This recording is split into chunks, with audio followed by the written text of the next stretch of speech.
जब आपकी पत्नी का अफेयर किसी और से हो जाता है या पति का अफेयर किसी और से हो जाता है, उस कंडीशन को, उस स्थिति को ना आप बयान कर सकते हो और ना सुनने वाला उसको समझ सकता है।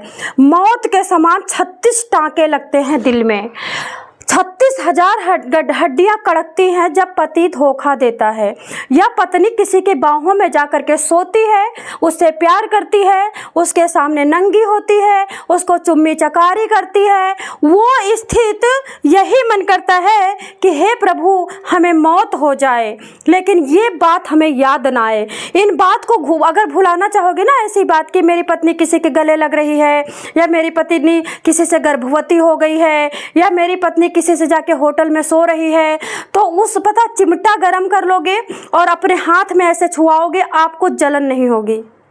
उतनी बड़ी जलन होती है पत्नी के धोखा देने की या पति के धोखा देने की। लेकिन दुर्भाग्यवश कि हर पत्नी धोखा खाती है, 2-4% नहीं खाती होगी जिनके आदमी कहीं से लेस होंगे, सुंदरता से लेस होंगे, मनी से लेस होंगे, लंबाई से लेस होंगे, एजुकेशन से लेस होंगे, या तो टकले होंगे या तो नाक चौड़ी होगी या तो फिर आपके पति मतलब वो किसी और टाइप के होंगे हैं। सेम ऐसा ही मामला आया है। एक बाप अपनी बीबी को देखना नहीं चाहता है, अपनी बीबी को कहता है कि मैके चले जाओ नहीं गड़बड़ हो जाएगा, तो मैके में रह लो, अपना बेटा पाल लो, हम अपनी बेटियों के साथ सुकून से जी लेने दो। बीबी चली भी जाती है, 9 महीने रहती है, लेकिन मैके में बसर होती तो क्या शादियां होती? मैके में बसर हो जाती तो औरतें इतना दर्द सहती, ससुराल में आकर के लात खाती? नहीं खाती। मैके जाती है, 9 महीना बाद लौट आती है, 9 महीना बाद आती है तो फिर पति का डिप्रेशन फिर चौगुना बढ़ जाता है। दोस्तों आपको बताना चाहूँगी कि 11 अप्रैल को रात को कम से कम 2 बज के कुछ मिनट पे 112 पे कॉल जाती है और पुलिस से कहा जाता है कि हमने अपने दोनों लड़कियों को मार दिया है, आप हमारे घर में आकर के ले जाओ।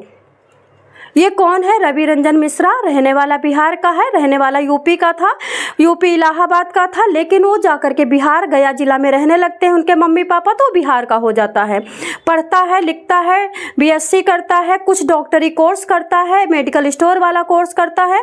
उसके बाद वो बिहार से उठ करके कानपुर आ जाता है और कानपुर में जब आता है तो वहाँ पे एक औरत मिलती है।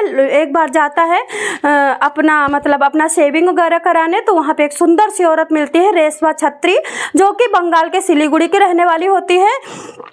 रेशमा छत्री को जब ये देखता है रवि रंजन तो बिल्कुल शॉक्ड हो जाता है, उसकी सुंदरता से, उसकी लंबाई से, उसकी चौड़ाई से, उसकी बोलाई से एकदम बिल्कुल घायल हो जाता है, उसके दिल में छेद हो जाता है, वो तड़पने लगता है, प्यार से भर जाता है, एकदम दिल उसका चला जाता है।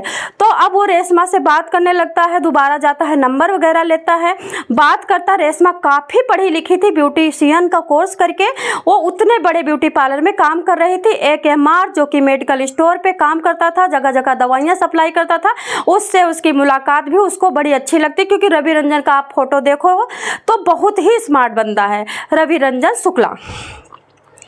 इन लोगों की बात होते होते 2012 में शादी हो जाती है, क्योंकि रवि रंजन कहता है कि तुम्हारे बिना मेरे लिए एक सांस जीना मुश्किल है, एक दिन भी मेरे लिए पहाड़ की तरह लगता है।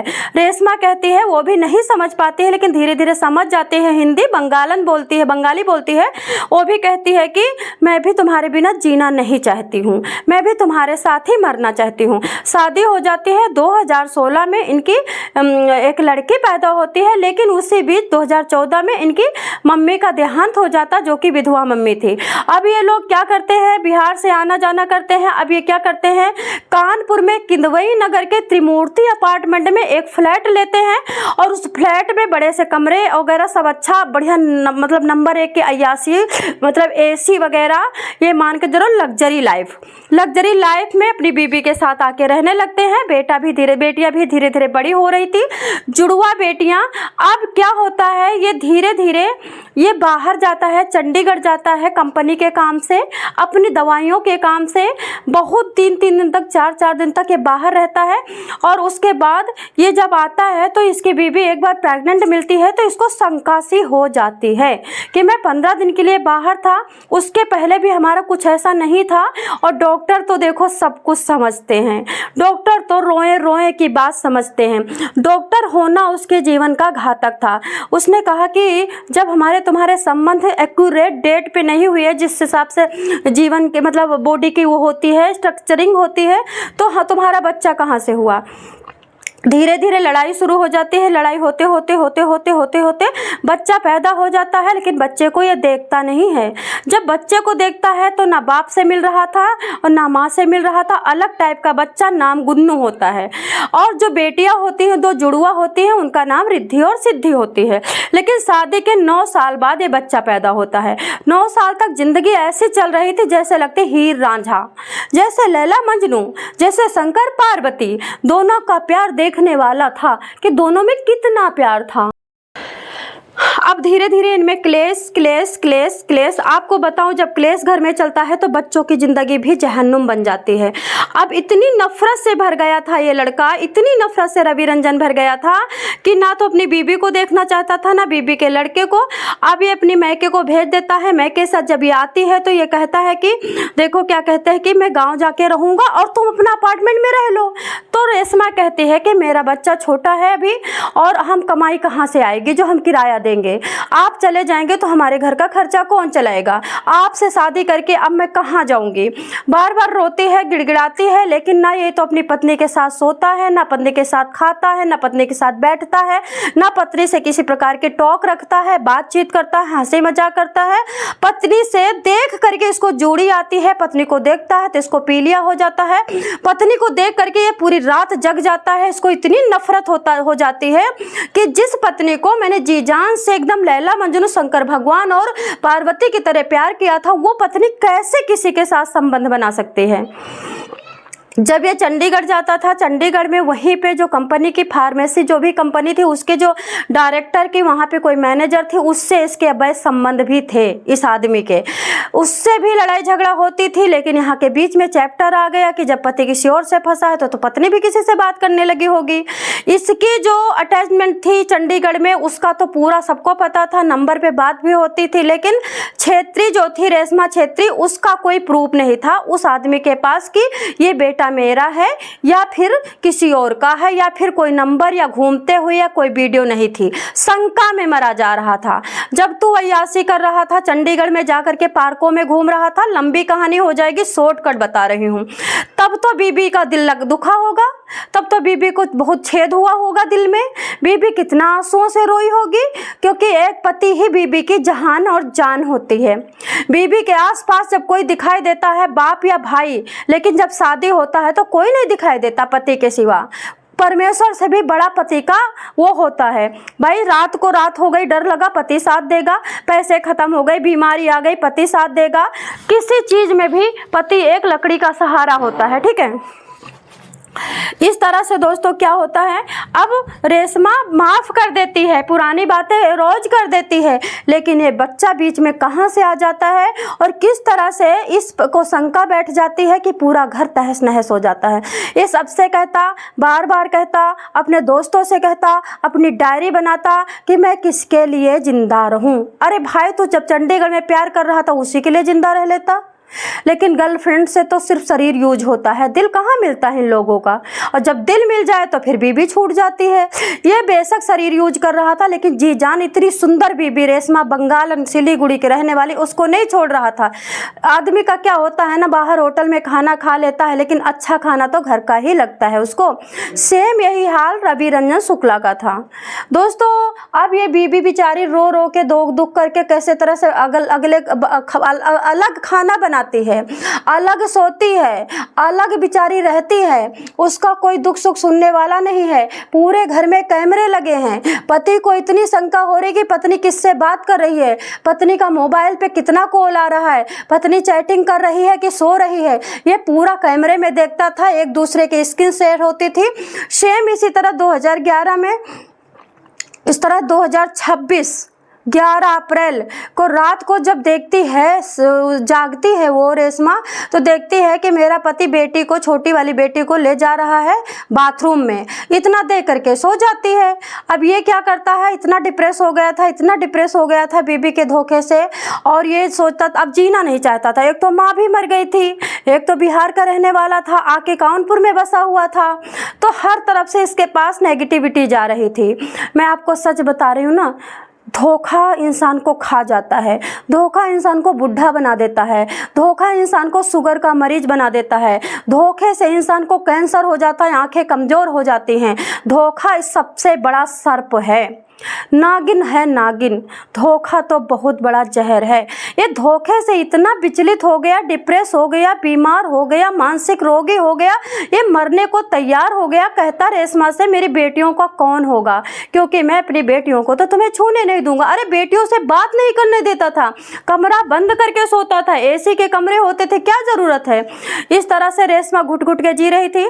जब पुलिस खड़खड़ाती है दरवाज़ा, तो जब रेशमा खोलती है कि पुलिस क्यों आई है, तो बगल के दरवाजे से निकलता है पति और कहता साहब बाहर लाश, अंदर लाश पड़ी है।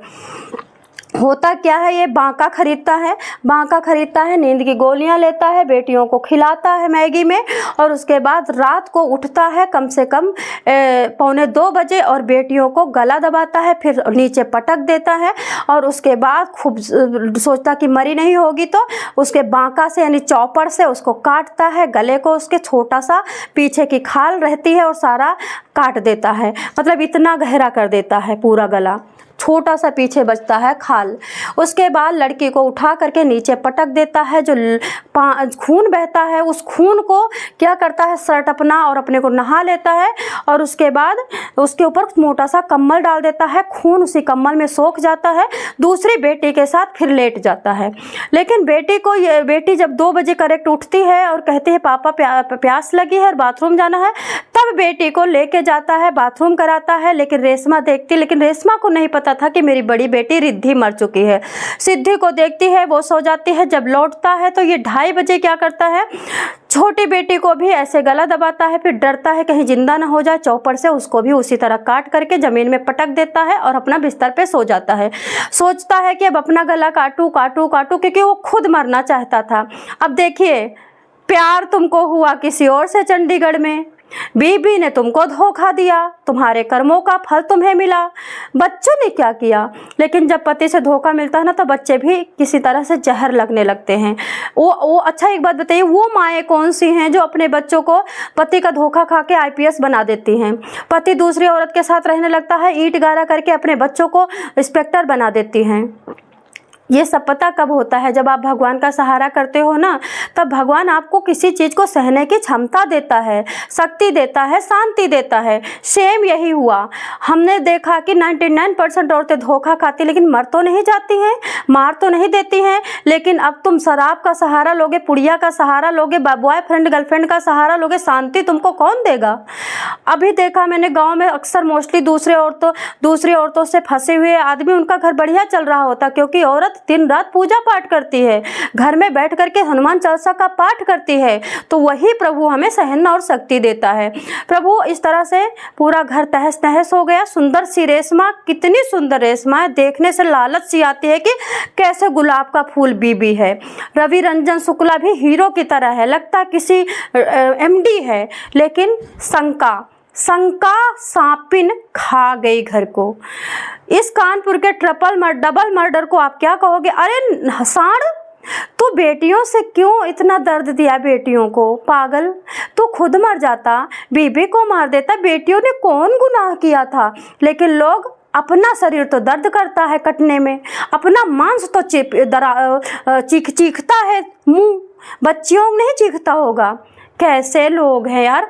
पत्नी ने धोखा दिया था, पत्नी को मारता, छोटी छोटी बच्चियां, गुलाब के फूल जैसी बीबी की, गुलाब के फूल की जैसी बेटियों को खा गया सांड। जिहादी मतलब कहते नहीं कि तुम करो तो लीला और लीला और हम करें तो रास लीला, ऐसा कुछ कहा जाता है ना। तो सांड जब तू भी चुम्मी चकारी कर रहा था, पार्कों में घूम रहा था, गले में हाथ डाल रहा था, तो वो भी तो धोखा ही तो था। लेकिन पत्नी सह सकती है, क्योंकि जाए कहाँ, क्योंकि 60 साल के आदमी को 16 साल की लड़की मिल जाती है, लेकिन 40 साल की बुढ़िया को 16 साल का लड़का नहीं मिलता। अरे 40 साल का भी नहीं मिलता भाई। तो दोस्तों, इस कानपुर के किदवई नगर के त्रिमूर्ति अपार्टमेंट में किस तरह से शुक्ला परिवार अपनी सुंदर सी बीबी के धोखे से अपनी बीबी प्यारी प्यारी बेटियों को खा गया। अरे बूढ़ा हो गया था ये आदमी। बुढ़ापे में क्या शरीर को सुख चाहता था तू? बुढ़ापे में राम राम करता, ओम का जाप करता, प्रभु को प्रकट कर लेता, वो करता, भगवा पहन के भाग जाता, अरे धर्म चेंज कर लेता। लेकिन नहीं, बेटियां छोटी थी उनके ऊपर गुस्सा उतारता। क्या कहोगे आप लोग? जय श्री कृष्ण, हर हर महादेव।